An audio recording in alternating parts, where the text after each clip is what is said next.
نبوت کا 10واں سال 11واں سال گزرا، اس کے بعد 13واں سال تھا جب نبی پاک صلی اللہ علیہ وسلم کے دست حق پرست پر مدینے کے 70 سے زیادہ صحابہ ایمان لا چکے تھے اور مکہ والوں کی تکلیفیں بہت بڑھ چکی تھیں۔ اسی اثنا میں ایک مرتبہ کا سفر بھی حضور اکرم صلی اللہ علیہ وسلم نے فرمایا، تبلیغ کا سفر جو مشہور ہے۔ اللہ کے حبیب صلی اللہ علیہ وسلم نے جب دیکھا کہ مکہ والے اذیت پر آمادہ ہیں اور جلد قبول کرنے والوں میں سے نہیں ہیں، تو آپ نے یہ ارادہ فرمایا کہ مکہ سے نکل کر کے طائف شہر جاتے ہیں۔ طائف شہر میں مالدار لوگ بھی بہت سارے تھے، اہل عقل بھی تھے، ان کے اسلام لانے سے فائدہ بھی ہوتا کہ اثر و رسوخ والے تھے۔ حضور پاک صلی اللہ تعالیٰ علیہ وسلم نے یہ ارادہ فرما کر طائف کا سفر کیا۔ تو طائف جب گئے، میرے آقا صلی اللہ علیہ وسلم آپ کے ساتھ آپ کے منہ بولے بیٹے حضرت زید بن حارثہ رضی اللہ تعالیٰ عنہ ساتھ میں تھے۔ یہ شروع اسلام لانے والوں میں ہے حضرت زید، بالکل ابتدا میں جو لوگ ایمان لائے ان میں حضرت زید بن حارثہ۔ تو نبی پاک صلی اللہ تعالیٰ علیہ وسلم شہر طائف پہنچ کر وہاں کے جو بڑے لوگ تھے ان کے پاس گئے، جو اثردار لوگ تھے ان کے پاس نبی پاک صلی اللہ علیہ وسلم نے اسلام کی دعوت رکھی، انہیں سمجھایا۔ تو جو بیٹھے تھے ایک محفل میں وہ سب مذاق اڑا کر اٹھ گئے۔ دوسری جگہ نبی پاک صلی اللہ علیہ وسلم تشریف لے گئے، وہاں پر بھی یہی حال ہوا، ان میں سے ایک بھی جو ہے آپ کی دعوت کی طرف آنے کو تیار نہ ہوا۔ اتنے پر اگر بس ہوتا تو ٹھیک، لیکن ان ظالموں نے نبی پاک صلی اللہ علیہ وسلم کا مذاق اڑاتے اڑاتے نوجوانوں میں یہ بات مشہور کر دی کہ ہمارے شہر میں نعوذ باللہ من ذالک مجنون، پاگل، اس طرح کے الفاظ کہہ کر کہ ایسا شخص آیا ہے جو ہمیں ہمارے پرانے دین سے ہٹانا چاہتا ہے۔ تو محلے کے اوباش لڑکے سب باہر آئے اور حضور پاک صلی اللہ علیہ وسلم جہاں راستے سے چلتے آپ کے آگے پیچھے وہ شور مچاتے اور آپ کو اذیتیں دیتے، یہاں تک کہ حضور پاک صلی اللہ علیہ وسلم پر انہوں نے پتھر مارنے شروع کیے اور اس کے بعد نوکیلے چیزیں پھینکنا شروع کی۔ حضور پر ان لوگوں نے اس قدر پتھر بازیاں کی تھی کہ اللہ کے حبیب صلی اللہ علیہ وسلم کی پیشانی پوری خون آلود تھی۔ اور حضرت زید بن حارثہ یہ خود روایت کرتے ہیں، کبھی وہ آگے آ کر، کبھی پیچھے آ کر، کبھی دائیں کبھی بائیں حضور کے اطراف آتے اور ان پتھروں کو اپنے اوپر لینے کی کوشش کرتے کہ نبی پاک صلی اللہ علیہ وسلم پر نہ آئے، لیکن وہ کہتے میں اس کام میں ناکام رہا، میں جتنا بچ بچاؤ کی کوشش کرتا کہ نبی پاک پر کوئی پتھر نہ آئے، مجھ پر گرے ہیں سب پتھر۔ اس کے باوجود اللہ کے حبیب صلی اللہ علیہ وسلم اتنے زخمی ہوئے ہیں کہ حضرت زید بن حارثہ کہتے ہیں کہ خون رستے رستے آپ کی پنڈلیوں سے، آپ کی چپلوں پہ، آپ کے نالین پاک میں اتنا جم گیا تھا کہ خون خشک ہو گیا، اور ان اوباشوں سے، بدماشوں سے پیچھا چھڑا کر حضور پاک صلی اللہ تعالیٰ علیہ وسلم دن بھر کے تھکے ہوئے تھے۔ ایک تو مکہ سے طائف 100 کلومیٹر کا سفر ہے، 100 کلومیٹر کا سفر کا مطلب اس زمانے میں 3 دن لگ جاتے جانے میں، یہ اتنا طویل سفر کر کے پہنچے ہیں اور ان لوگوں نے یہ ضیافت کی، اس طرح سے سامنا کیا۔ اس کے بعد پھر حضرت زید بن حارثہ کہتے ہیں کہ ہمیں نہ کھانے کو کوئی چیز ملی تھی نہ پینے کو۔ وہاں پر ایک انگور کا باغیچہ تھا، عتبہ اور شیبہ جو کافر تھے، مکہ کے ہی رہنے والے، حضور پاک صلی اللہ علیہ وسلم کو اچھی طرح سے جانتے تھے۔ انہوں نے جب دیکھا نبی پاک صلی اللہ تعالیٰ علیہ وسلم پر اس قدر یہاں طائف میں برا سلوک ہوا ہے، تو ان لوگوں نے اپنے باغیچے میں حضور پاک صلی اللہ علیہ وسلم کو بیٹھنے کے لیے جگہ دی، اور اس کے بعد حضور ان کے باغیچے میں گئے تو عداس نامی ایک شخص تھا جو باغیچے کے کام کاج پر مامور تھا، اس نے انگور کا ایک خوشہ لا کر کے حضور کی بارگاہ میں پیش کیا۔ حضور پاک صلی اللہ تعالیٰ علیہ وسلم نے اس شخص سے پوچھا کہ تم کہاں کے رہنے والے ہو؟ تو اس نے کہا میں نینوا کا رہنے والا ہوں۔ نبی پاک صلی اللہ علیہ وسلم نے مسکرا کر فرمایا یہ تو میرے بھائی یونس علیہ السلام کا شہر ہے۔ تو وہ عداس پہلی مرتبہ عربوں میں یعنی حضور پاک صلی اللہ علیہ وسلم نے جب انگور اٹھایا تو بسم اللہ الرحمن الرحیم پڑھ کر کے انگور تناول فرمایا۔ تو عداس جو غلام تھا وہ پوچھنے لگا کہ یہ کلمہ میں نے عرب میں کہیں سنا نہیں، یہ صرف نبیوں کی زبان میں ہوا کرتا۔ پھر جب حضور نے یہ فرمایا کہ میرے بھائی یونس کا وہ شہر ہے تو اس قدر متاثر ہوا اور کہا کہ ہم عراق میں سنتے تھے کہ آخری نبی آئیں گے عرب میں، اور یقیناً میں نے آپ کو محسوس کر لیا، اور وہ اس باغیچے میں سب سے پہلا شخص ہے جو حضور پر ایمان لایا۔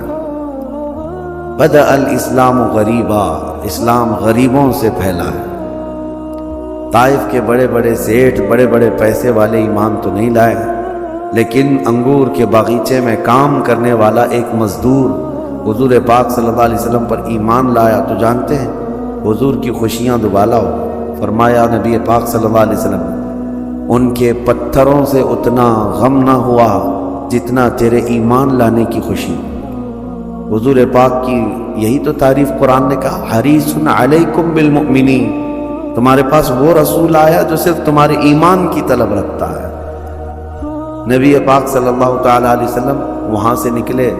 آپ کو میں بتاؤں، یہ عداس جہاں حضور کو انگور کا خوشہ پیش کیا تھا وہاں پر آج ایک مسجد بنی ہے طائف شہر میں، اور آج بھی وہاں انگور کا باغیچہ موجود ہے، آج بھی انگور ہوتے ہیں۔ حضور پاک صلی اللہ علیہ وسلم نے جہاں سے تناول فرمایا تھا، اس کے بعد ماں عائشہ صدیقہ رضی اللہ تعالیٰ عنہ کی ایک روایت میں بتاتا ہوں۔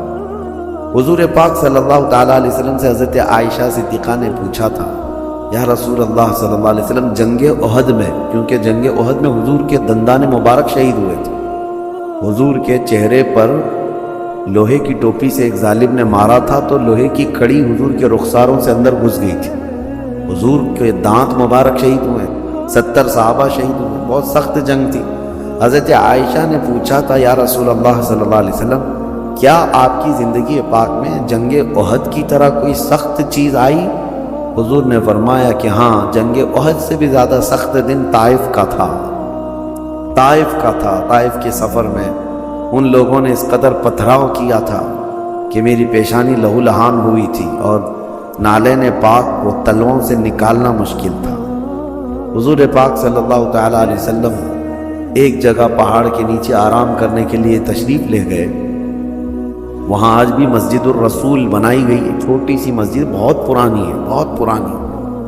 حضور نے جہاں سجدہ فرمایا، جب اپنے غلام اپنے منہ بولے بیٹے کے ساتھ سجدے ریز ہیں، اس وقت ظالموں نے اوپر پہاڑ سے ایک بہت بڑا پتھر ڈھکیل دیا، پہاڑ سے کہ وہ پتھر لڑکتا ہوا آئے اور حضور پاک صلی اللہ علیہ وسلم اور ان کے صحابی کے اوپر گر جائے۔ وہ اتنا بڑا پتھر ہے، فرمایا روایت میں انہوں نے وہاں سے لڑکایا، لیکن اللہ کے فرشتوں نے اس کو وہیں بیچوں بیچ روک دیا۔ وہ پتھر آج تک رکا ہوا ہے، آج تک وہ پہاڑ پر اسی طرح سے رکا ہوا ہے، صدیاں گزر گئی۔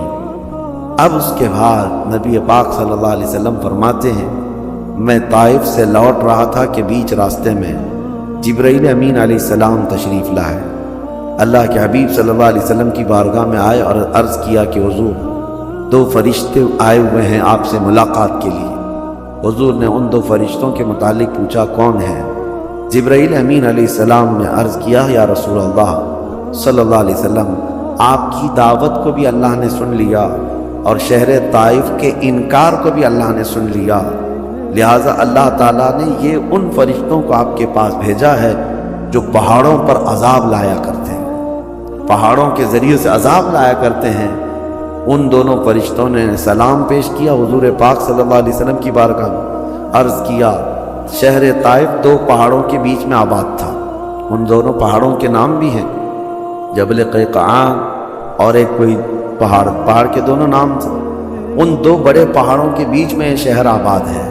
دونوں فرشتوں نے عرض کیا، یا رسول اللہ صلی اللہ علیہ وسلم، پچھلے نبیوں کی امتوں نے جب ان کو جھٹلایا ہے، ہم اترتے اور اس قوم کو ہمیشہ کے لیے ختم کرتے۔ اللہ کے حکم سے ہم آئے ہیں، لیکن آپ کی اجازت درکار ہے۔ یہ شہر طائف کی قوم آپ کو جھٹلائی اور آپ پر پتھراؤ کی، اللہ نے یہ سب دیکھا ہے، حکم فرمائے ان دونوں پہاڑوں کو ہم ملا دیں گے، یہ طائف شہر ہمیشہ کے لیے ختم ہو جائے گا۔ نبی پاک صلی اللہ تعالیٰ علیہ وسلم نے جب فرشتوں کی یہ بات سنی، حضرت زید بن حارثہ ساتھ میں تھے، یہ کہتے ہیں میں نے بھی عرض کیا یا رسول اللہ صلی اللہ علیہ وسلم آپ ان کے لیے ہلاکت کی دعا کریں۔ اس قدر اذیت دینے والی قوم، حضور پاک صلی اللہ علیہ وسلم نے اس وقت یہ جملہ فرمایا زید بن حارثہ سے کہ میں ان کی نسلوں میں ایمان لانے والی قوم کو دیکھ رہا ہوں، میں ان کی نسلوں میں اسلام کو دیکھ رہا ہوں۔ حضور پاک کی یہ دور بین نگاہ تھی۔ حضرت زید بن حارثہ کہتے ہیں حضور نے دعا تو کیا لیکن یوں کہا اللہم اہد لقومی فإنہم لا یعلمون، اے اللہ میری اس قوم کو تو ہدایت دے دے کہ یہ مجھے نہیں پہچانتی۔ حضور پاک صلی اللہ تعالیٰ علیہ وسلم کا ایک جملہ اور ہے حدیث پاک میں، وہ پڑھتے ہی ہمارے رونگٹے کھڑے ہوتے ہیں، زخموں سے چور بدن ہے، پیشانی لہو لہان ہے، دن بھر کی تھکان ہے، پلس اس پر بھوک اور پیاس کی شدت ہے۔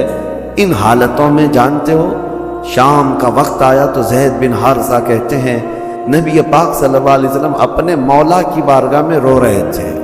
یہ کہتے ہوئے الفاظ تو سنے، حضور پاک صلی اللہ علیہ وسلم یوں عرض کرتے ہیں کہ اشکو الیک یا اللہ قلت حیلتی، کہتے ہیں اللہ میں اپنا عذر تیری بارگاہ میں پیش کرتا ہوں۔ عذر کس کو کہتے ہیں؟ کمزوری کو۔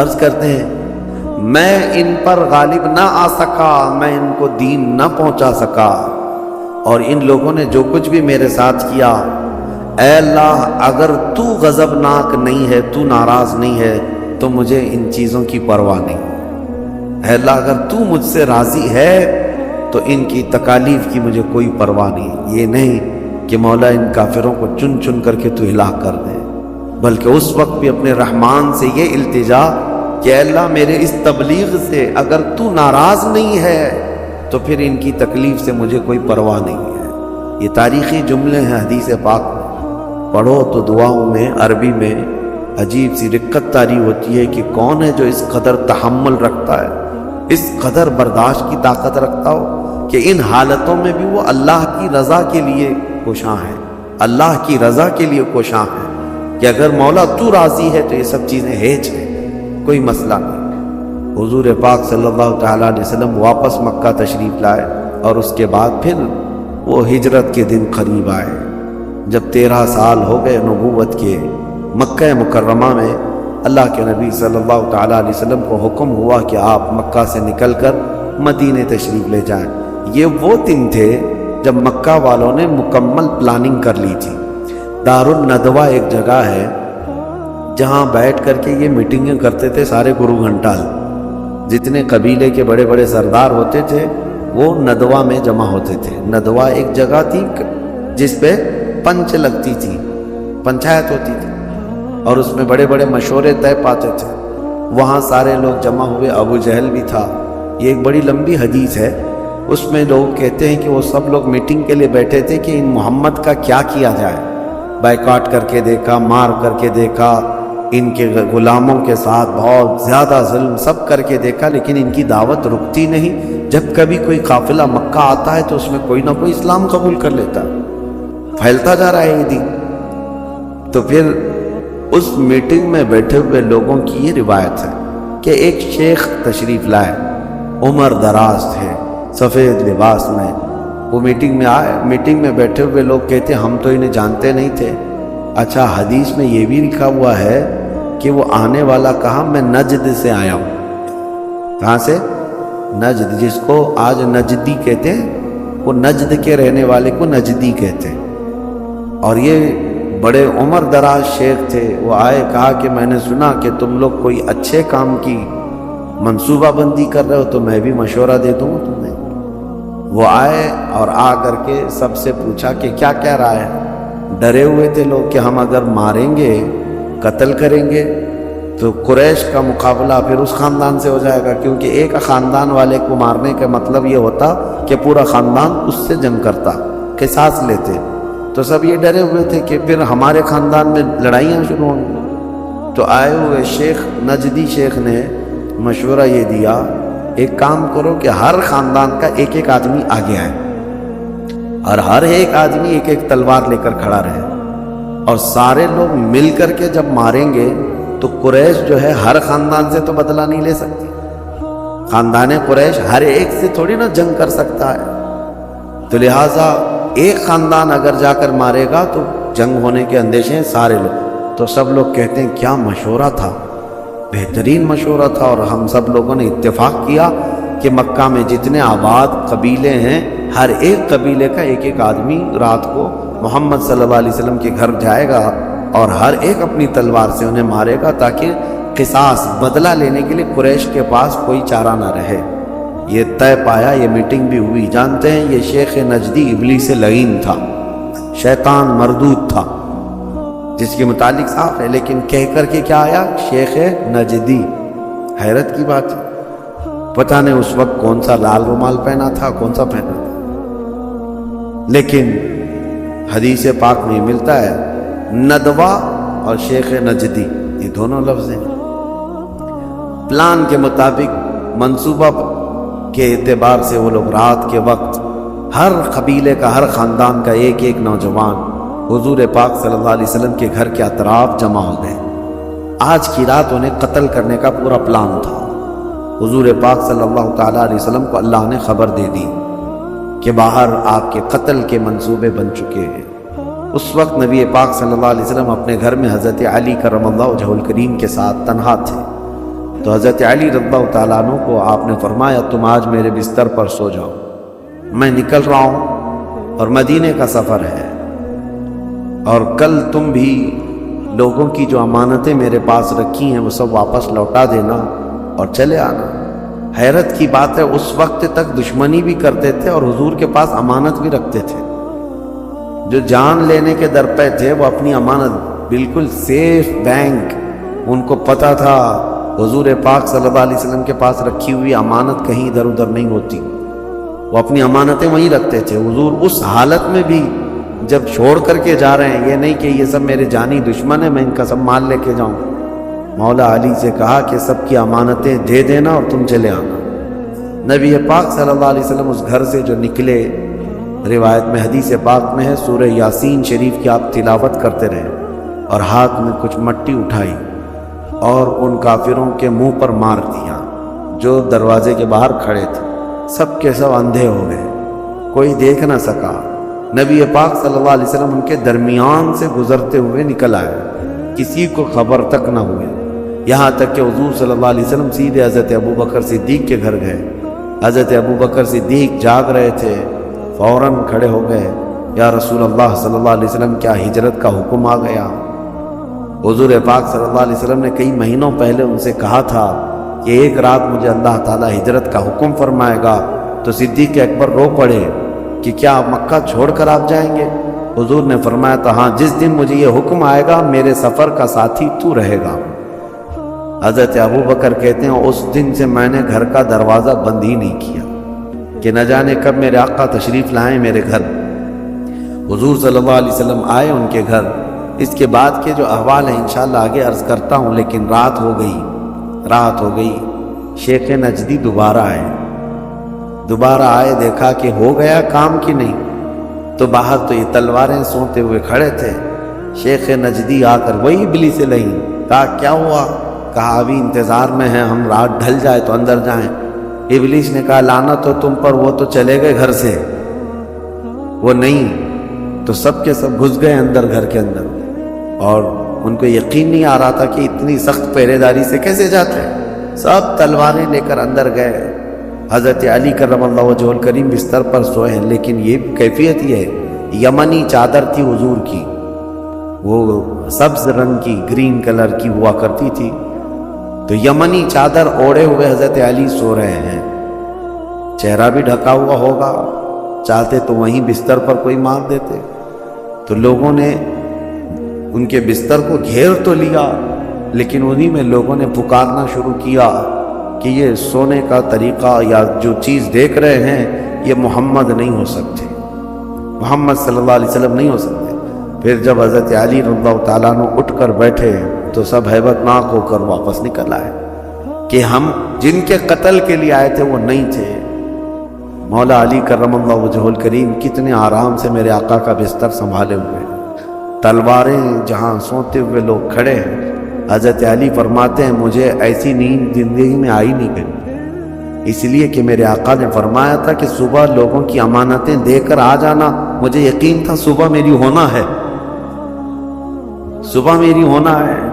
ان کے تلواروں سے یا ان کے نشانوں سے کوئی خوف نہیں تھا۔ اس کے بعد جو ہجرت کا سفر ہوا مدینہ طیبہ کا، انشاءاللہ العزیز اس کو